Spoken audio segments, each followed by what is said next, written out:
우리 기독교는 찬양의 종교라는 별명을 가지고 있습니다. 그만큼 찬양을 많이 부릅니다. 예배가 가장 중요한 부분이 찬양이죠. 오늘 다윗이 시편 65편에도 우리가 하나님을 찬양하는 것이 마땅한 일이라고 그렇게 그가 고백합니다.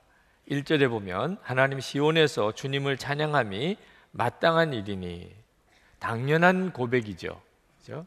누가 이 일에 대해서 이의를 제기하시겠어요? 우리가 하나님을 찬양하는 것이 마땅한 일이죠. 그런데 여러분 정말 그렇게 찬양하십니까? 오늘 예배를 드리러 오셨으니까 우리 찬송도 부르고 또 찬양도 하지만 여러분의 삶 속에서 여러분은 찬양하십니까? 여러분의 마음 속에서부터 이렇게 솟아나는 찬양이 여러분에게 있으신가요? 정말 기독교는 찬양의 종교 맞습니까? 여러분의 지난 한 주간 동안을 한번 돌아보세요. 여러분 혼자 있을 때 여러분 속에서부터 나오는 찬양이 있으셨나요? 저는 오늘 말씀을 준비하면서 꽤 심각해졌습니다. 정말 찬양이 있는 걸까? 오늘 시편 65편을 보면 이 9절부터 내려가 보면은 아주 풍성한 수확을 인하여 다윗이 하나님을 찬양하고 있습니다. 9절부터요 몇 구절만 읽어보면, 주님께서 땅을 돌보시어 땅에 물을 대해 주시고 큰 풍년이 들게 해주십니다. 주님께서 큰 복을 내리시어 한 해를 이렇듯 영광스럽게 꾸미시니 주님께서 지나시는 자취마다 기름이 뚝뚝 떨어집니다. 그 기름이 광야의 목장에도 여울져 흐르고 언덕들도 즐거워합니다. 목장마다 양떼로 뒤덮이고 골짜기마다 오곡이 가득하니 기쁨이 함성에 터져나오고 즐거운 노랫소리 그치지 않습니다. 그렇구나. 다윗이 찬양할 만하네. 그죠? 한 해의 수확이 얼마나 풍성한지 기름이 그냥 뚝뚝 떨어진다. 야, 내가 그러면 나도 찬양하겠다. 읽어보면 다윗이 입이 찢어질 만도 해요. 어떻게 이렇게 복을 받나 말입니다. 이런 느낌을 받으실 수 있어요. 그런데 실제로 이 시편 65편은 하나님이 1년 동안 그렇게 풍성한 수확을 주셨기 때문에 하나님을 찬양한다는 시편이 아닙니다. 다윗이 하나님께 찬양하는 것이 우리에게 마땅한 일입니다라고 이렇게 고백하는데, 그 이유가 이 9절 이전에 먼저 크게 두 가지 이유가 나옵니다. 첫 번째 이유가 2절부터 5절까지 나오는데, 그것은 용서의 하나님, 하나님의 죄 용서하시는 은혜에 대한 찬양이에요. 3절 4절에 저마다 지은 죄 감당하기에 너무 어려울 때 오직 주님만이 그 죄를 용서하여 주십니다. 주님께서 택하시고 가까이 오게 하시어 주님의 뜰에 머물게 하신 그 사람은 복이 있는 사람입니다. 여기 있는 우리 모두가 다 용서받은 은혜를 받았잖아요. 다윗은 바로 그것으로 인하여 우리가 하나님께 찬양하는 게 마땅하다고 말하고 있습니다. 두 번째 이유는 천지를 창조하신 하나님의 영광이 눈앞에 드러났기 때문입니다. 6절에서 8절까지 다윗이 그 고백을 하고 있습니다. 주님께서는 주님의 힘으로 산들이 뿌리를 내리게 하셨습니다. 주님께서는 바다의 노호와 파도 소리를 그치게 하시며 민족들의 소유를 가라앉히셨습니다. 땅 끝에 사는 사람들까지 주님께서 보이신 징조를 보고 두려워서 떱니다. 해 뜨는 곳과 해 지는 곳까지도 주님께서는 즐거운 노래를 부르게 하십니다. 여러분, 가을 단풍 구경 왜 가세요? 하나님의 창조하심을 찬양하러 가는 겁니다. 하나님이 창조하신 자연을 보고 감탄하고 우와라고 이렇게 탄성을 지르는 것은 그대로 하나님을 향한 찬양입니다. 불신자들은 하나님을 믿지 않으니까 그냥 감탄만 하는 거지만 우리들은 그것이 찬양인 것을 알지요. 이 전 우주에 펼쳐진 하나님의 창조는 누구에게만 특별히 하나님이 주신 은혜입니까? 여기 있는 여러분 모두가 다 누리는 거지요. 그래서 다윗이 마땅히 우리가 하나님께 찬양을 드려야 된다는 것은 바로 용서하시는 은혜, 천지를 창조하신 하나님의 영광 때문입니다. 그리고 그 다음에 하나님이 1년 동안 풍성한 수확을 주신 것을 인하여 하나님께 찬양을 드리는데, 이것 역시 풍성한 수확 때문이 아닙니다. 다윗과 함께 하시는 하나님 때문이에요. 용서의 은혜를 주신 하나님, 창조하신 하나님이 다윗과 같이 계세요. 그래서 찬양은 하나님 때문에 나오는 것입니다. 풍성한 수확 때문에 나오는 것이 아니에요. 여러분, 풍성한 수확을 거둔 사람은 다 하나님께 찬양합니까? 지난 1년 동안 돈 많이 버신 분들, 그 사람들은 그냥 하나님께 찬양합니까? 돈 많이 벌어도 감사도 모르고 찬양도 모르는 사람 많습니다. 우리가 찬양하고 하나님께 감사하는 이유는 수확이 아닙니다. 하나님, 그분에 대한 찬양 때문에 수확에 대한 감사도 덩달아 오는 겁니다. 우리 성도들의 찬양과 감사의 이유는 우리 속에 있습니다. 하나님이세요. 여러분들 안에는, 여러분 안에 어떤 환경과 여건에서도 계속해서 찬양하고 감사하는 것이 있습니까? 어떤 분은 경제적으로 너무 어려워서 나는 도무지 찬양할 기분이 아니라라고 하는 분이 있을 수 있어요. 경제적으로 어려우면 정말 너무 힘들죠. 그러나 여러분, 정말 구원받은 은혜가 있잖아요.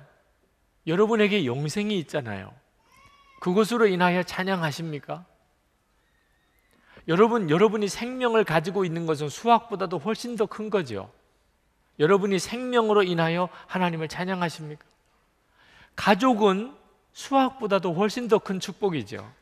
가족이 있음으로 인하여 여러분은 변함없이 찬양하십니까? 건강 때문에 하나님께 찬양하십니까?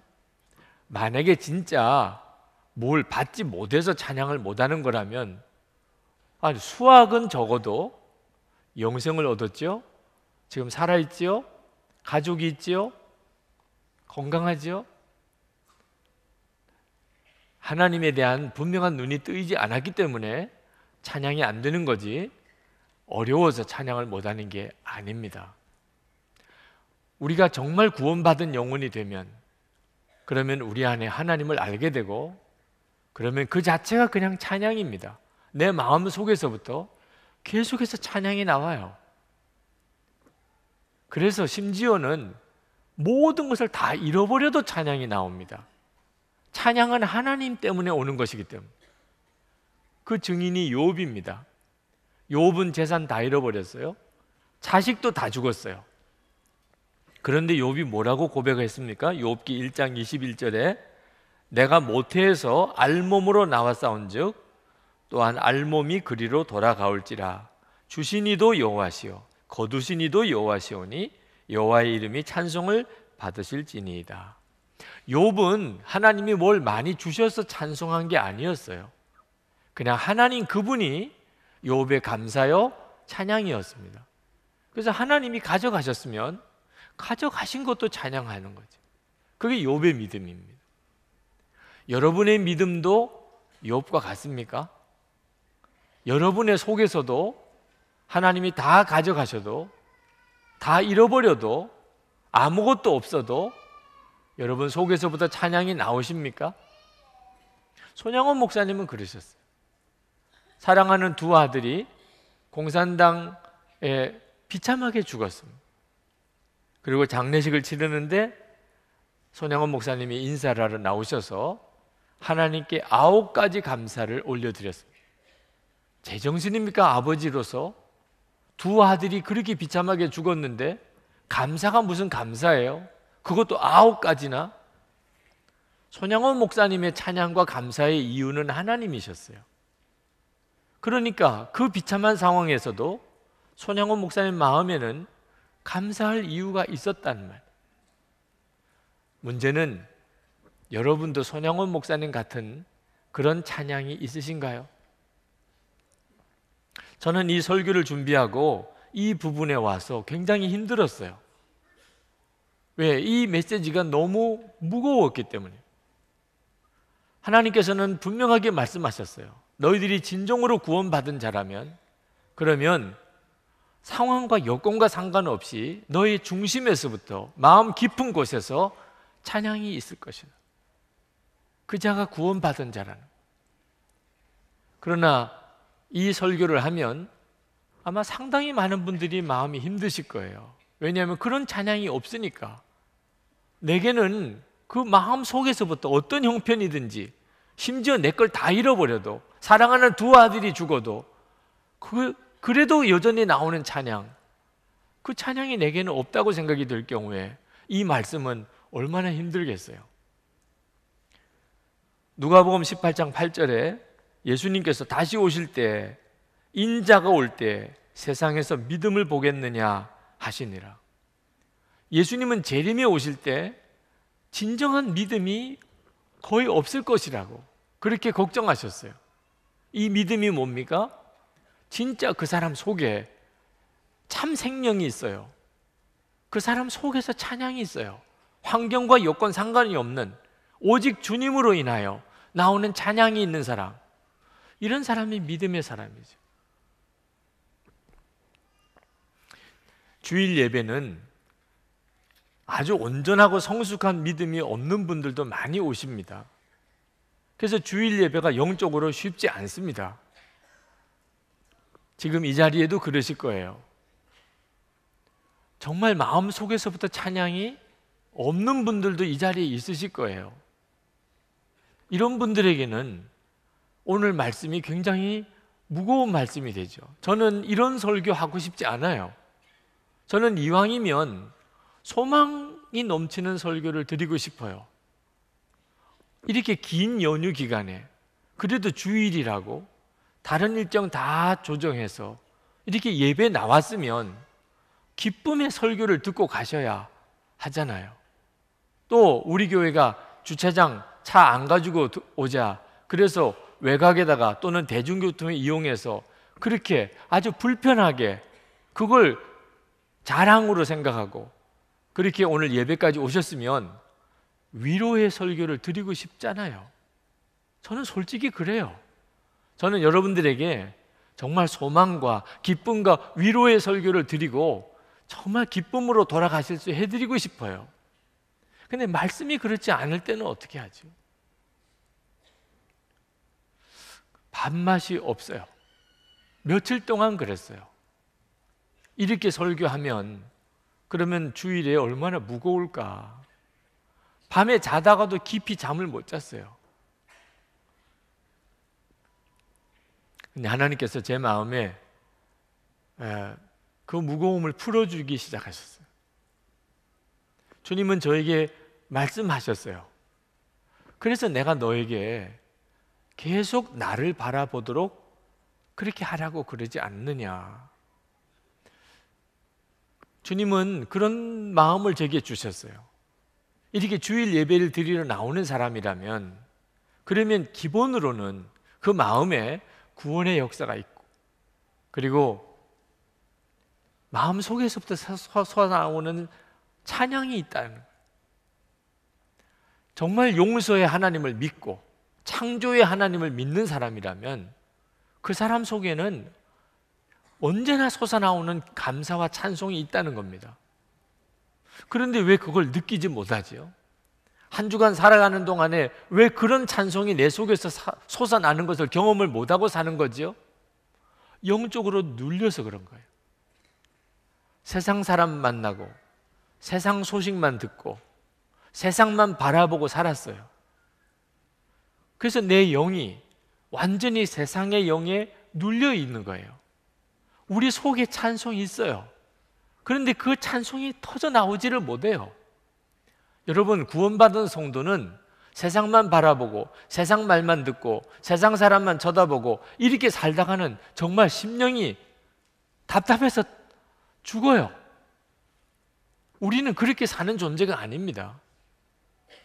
그래서 24시간 예수님을 바라보시라고 하는 겁니다. 주 예수님을 계속 바라봐야 돼요.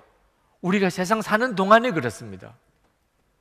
그때 우리가 이 세상에 사는 동안에 비로소 찬양을 경험하게 돼요. 그리고 그 찬양으로 모든 시험을 이기게 돼요. 이게 하나님의 계획입니다. 설교 준비하는 동안에 제 마음이 확 풀어졌어요. 아, 오늘 주일 설교 들으시는 분들 중에 영적으로 굉장히 답답하시고 힘드신 분들에게 주님이 오히려 이 설교를 주시려고 하시는구나, 그걸 깨닫게 됐어요. 물론 지금도 여전히 답답하신 분이 있으실 겁니다. 목사님, 저는 솔직히 아무것도 느껴지지 않습니다. 이 교회 와서 오늘 주일 예배 참석했지만 하나님이 정말 살아계시고 나와 함께 계신 거 나 잘 모르겠습니다. 뭘 들리지도 않고 보이지도 않고 느껴지지도 않습니다. 그런 분들이 지금 이 시간 있으실 거예요. 필립 얀 씨가 쓴 아무도 말해주지 않았던 것들이라는 책에 보면 그 콜로라도 산맥에서 산악 경비대원으로 일하는 베키라고 하는 사람의 이야기가 나옵니다. 이 베키라는 사람은 교회를 다니기는 하지만 살아계신 하나님에 대한 확신이 없어요. 주님이 늘 자기와 같이 계시다는 것에 대해서는 전혀 모르는 사람이에요. 근데 이 베키가 어느 날 이제 저녁 무렵이 됐는데 갑자기 마음에 주님은 여기서도 같이 계실까? 나와 같이 계실까? 그러면 내가 주님을 좀 사모함으로 만나고 싶다, 이런 생각이 갑자기 들었어요. 그래서 숲속으로 들어갑니다. 아무도 없는 숲속으로. 그리고 숲속에 침낭을 깔아놓고 거기에 무릎을 꿇어요. 그러면서 베키는 스스로 뭔가 참 자기에게 특별한 날이라는 느낌을 받습니다. 하나님께 기도하고 싶었어요. 그래서 무릎을 꿇고 손에 깍지를 끼고 그리고 조용히 하나님께 기도를 합니다. 좋아요, 하나님. 저는 당신을 믿습니다. 영접하고 싶습니다. 예수님, 제가 주님을 영접합니다. 내 마음에 오세요. 그는 그리스도인들이 그렇게 기도하라고 한 것을 설교 중에 여러 번 들었어요. 그리고 주변에 다른 그리스도인들이 그런 형태로 기도하는 것을 자기가 들어봤어요. 그래서 더듬더듬거리면서 정말 주님을 영접하는 기도를 드렸습니다. 귀를 기울였지요. 그러나 어떤 소리도 들리지 않았습니다. 큰 종소리 같은 것을 기대한 건 아닙니다. 그러나 적어도 초자연적인 진동 같은 그 무엇이 있을 거라고 기대했습니다. 그러나 어떤 변화도 일어나지 않았습니다. 뭐가 잘못된 것이 있나 의아했습니다. 다시 눈을 꼭 감고 얼굴이 일그러질 만큼 힘을 주어 보아도 아무리 애를 써도 좀처럼 몸이 달아오르지 않았습니다. 발이 저린 것이 내 느낌의 전부였습니다. 그것은 무슨 영적인 체험이 아니고 우스꽝스러운 내 자세 때문이었습니다. 그리고 금요일 밤에 먹고 버린 돼지고기와 콩 냄새가 났습니다. 막 거듭난 사람들은 그런 냄새를 맡을 만큼 산만하지는 않을 겁니다. 그리고는 저린 다리를 겨우 펴서 그리고는 일어났습니다. 천천히 일어났습니다. 그리고는 짧게 다시 기도했습니다. 아직 때가 되지 않았나 보지요, 하나님. 그리고는 자기 숙소로 돌아왔어요. 8시 반, 조금 이른 시간이지만 그러나 아무것도 할 일은 없고 그는 쩔뚝거리며 방으로 들어가 삐걱거리는 군용 침대에 들어갔습니다. 그때 베키가 자기 심정을 이렇게 말했습니다. 내가 만났던 그리스도인들에게는 확실히 무언가가 있었습니다. 그들에게는 나와는 달리 견고한 확신이 있었습니다. 나의 확신 없이 신앙생활하는 것에 넌더리가 나서 마침내 그들이 갖고 있는 것이 무엇이든지 간에 그것을 나도 얻기를 원했습니다. 그러나 지금 나는 그것을 얻는데 완전히 실패했습니다. 더듬거리며 하나님께 드렸던 기도는 직접적인 응답을 받지 못했고 변화를 받았다는 느낌도 없었습니다. 내가 주님께 받아들여졌다고 생각되지 않았습니다. 아무 일도 일어나지 않았거든요. 그것은 내가 들어왔던 경험이 아니었습니다. 뒤로 발랑 자빠지기도 하고 절름발이가 고침을 받기도 한다던데 3분 더 늙었다는 것 외에는 아무런 느낌도 없었습니다. 도대체 내가 구원을 받은 건지 아니면 잠시 미뤄진 것인지도 모르겠습니다. 지난밤에 그랬던 것처럼 여전히 졸릴 뿐이었습니다. 지금 지금 이 예배를 드리고 계시면서도 꼭 이런 심정이신 분이 있으실 거예요. 아무것도 안 느껴집니다. 제가 뭘 정말 주님 앞에 용납 받은 겁니까? 저는 구원 받은 게 진짜 사실일까요? 그러면 뭔가 하나님이 느껴지게 돼야 되잖아요. 뭔가 제 속에서부터 이건 하나님의 역사구나 이런 게 뭐 있어야 되잖아요. 기도할 때 하나님의 임재가 느껴지지 않아서 그렇게 혼자서 기도해 보려고 애쓰다가 하나님 내 기도는 안 들으시나 봐. 그리고 기도를 중단한 사람도 있으실 거예요. 요한일서 1장 9절에 자백하면 모든 죄를 깨끗이 씻어주신다 그랬는데, 그래서 주님 앞에 자백했습니다. 그렇지만 마음에 여전히 더러운 죄책감이 해결이 되지 않고 있어요. 정말 나는 용서받은 걸까? 우리 서로 사랑하자, 이번에 책도 나왔습니다. 제목 마음에 들어요. 그런데 그래야 된다고는 알겠는데 용서가 안 되는데 어떻게? 그 잘못한 사람 품어지지 않는데 어떡하냐면, 하나님 진짜 살아계신 게 맞습니까? 정말 나는 하나님께서 용납하셨을까?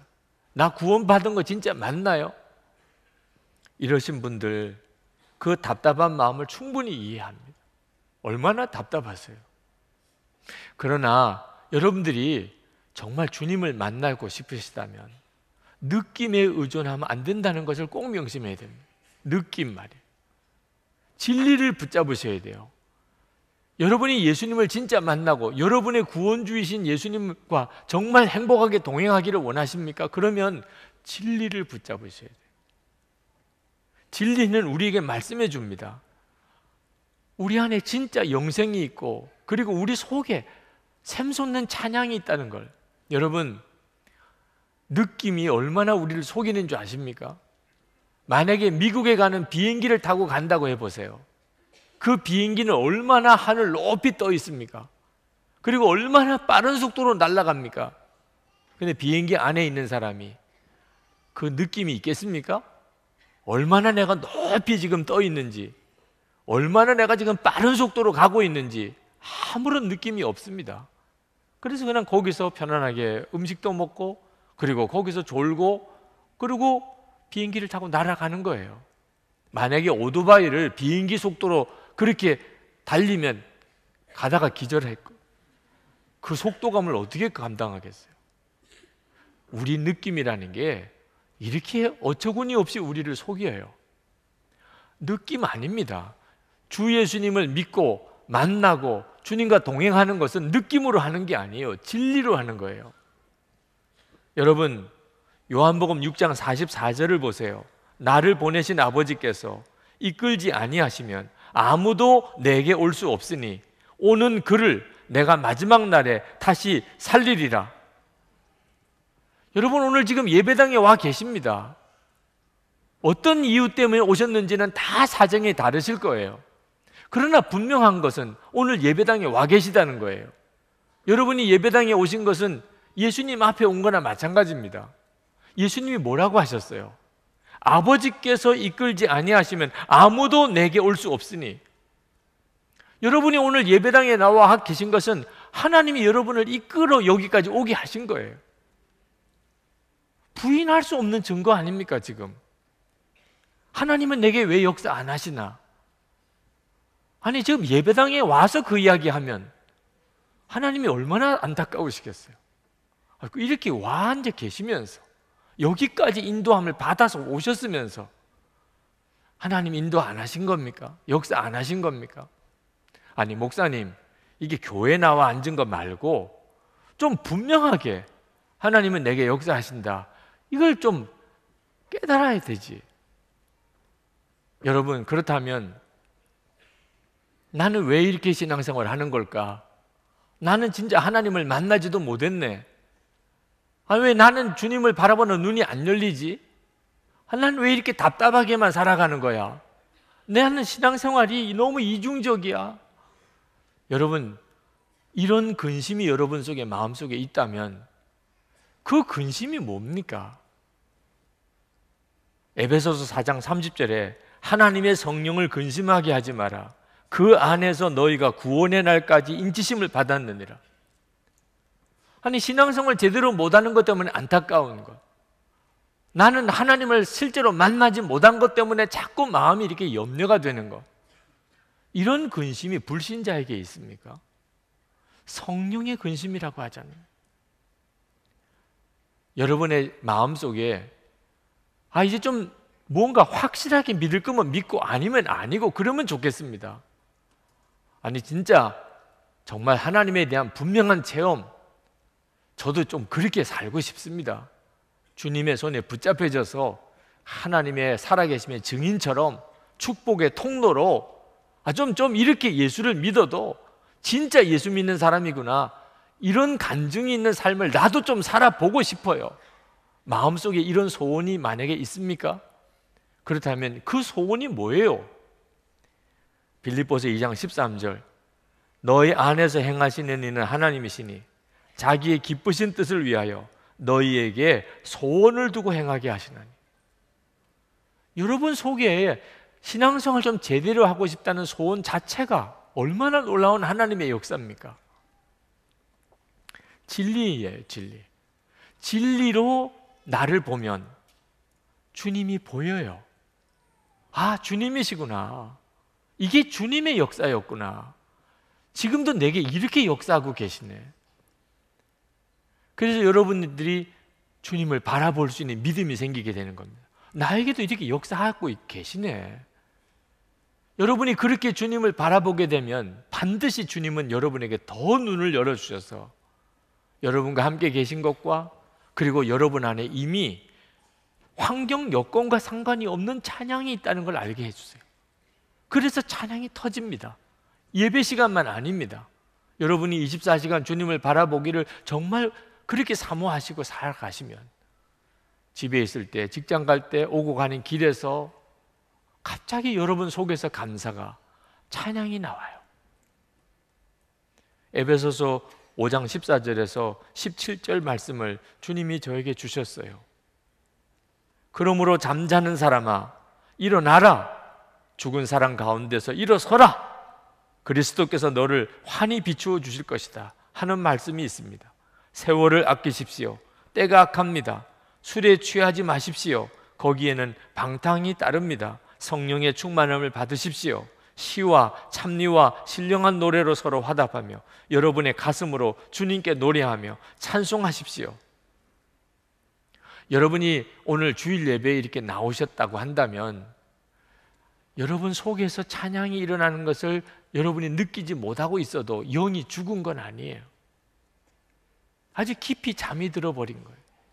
세상에 이렇게 저렇게 살다가 세상만 바라보고 세상 소식만 듣고 세상 사람들만 만나고 살다 보니 그만 내 영이 세상 죽은 것처럼 깊이 잠들어 버려 있는 겁니다.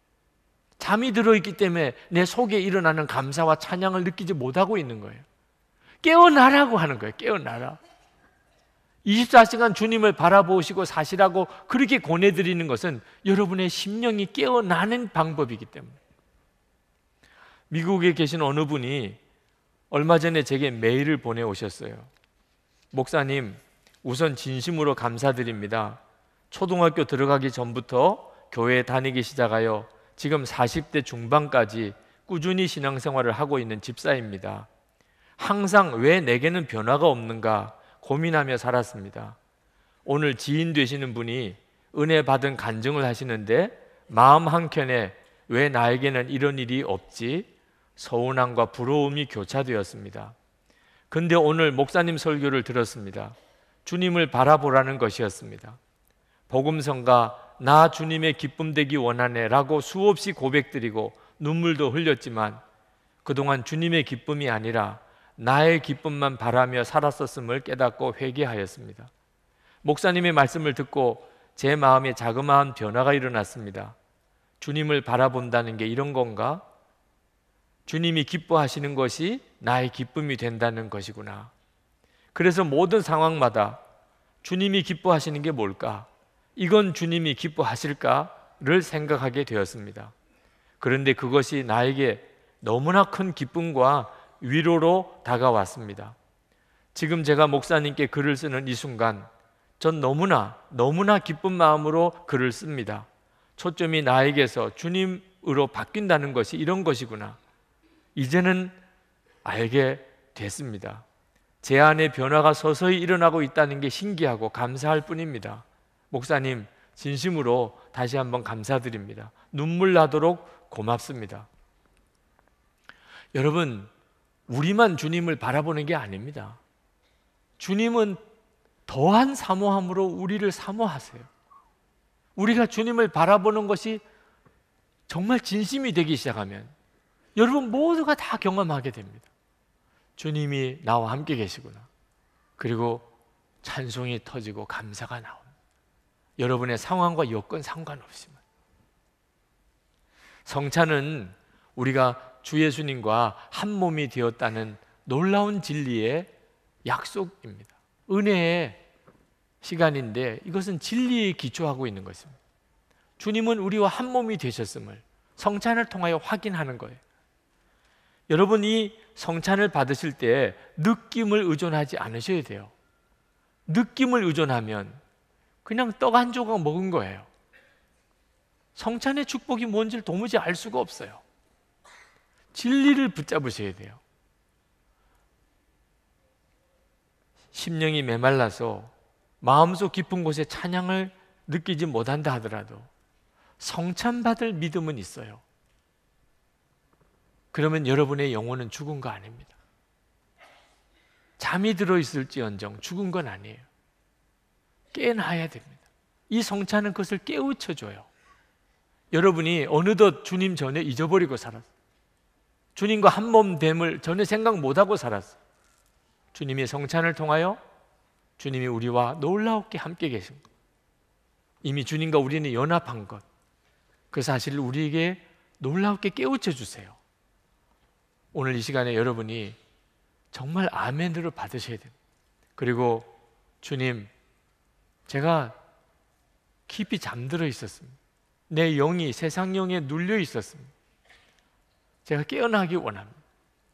주님 바라보기 원합니다. 정말 충만함으로 주님을 뜨겁게 찬양하며 제 삶 속에서 있는 모든 시험을 이기고 하나님 영광 들어 보내기 원합니다. 회개와 간절한 간구를 이 시간 주님 앞에 드리고 우리 성찬을 받으시면 좋겠습니다. 다 같이 우리 통성으로 기도하겠습니다.